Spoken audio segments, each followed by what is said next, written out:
parādīšu to vienu feature foršu. Pirmkārt, šitais ir elektro, bet viņu arī var manuāli taisīt vaļā.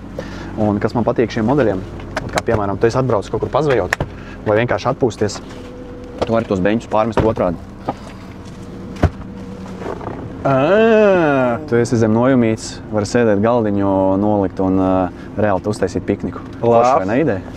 Šis ir ļoti gudri. Ir, protams, šiem modeļiem. Jā, ir šie modeļi. Šitie sariņi, kas tīra tev visu laiku. Šitās te gāzes, amortizators.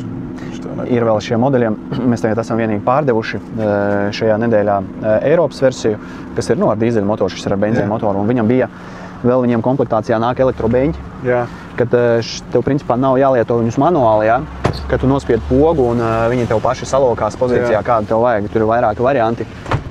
Piemēram, ja tev tomēr vajag kaut kādu padziļinājumu un tajā pašā laikā tos beņķus ir jānolaiž, ja? Tu vari vienkārši salikt viņus šitādā veidā, ja? Abus divus, piemēram, beņķus vai tikai vienu. Un, ja gadījumā tev ir, lai tev sanāk taisna grīda, tad tu vienkārši vari viņus ielikt grīdā. Jā, tad ir gulēšana. Jā, daudz arī saka, viņi arī saliek otro rindu grīdā iekšā, viņi arī ļoti viegli liekas un lieto viņu arī kā pārgulēšanas tādu vietu, ja, piemēram, tu esi kaut kādu pikniku uz sēniem aizbrauc vai to pašu pazvejot, jā, kaut kur diezgan ērts auto.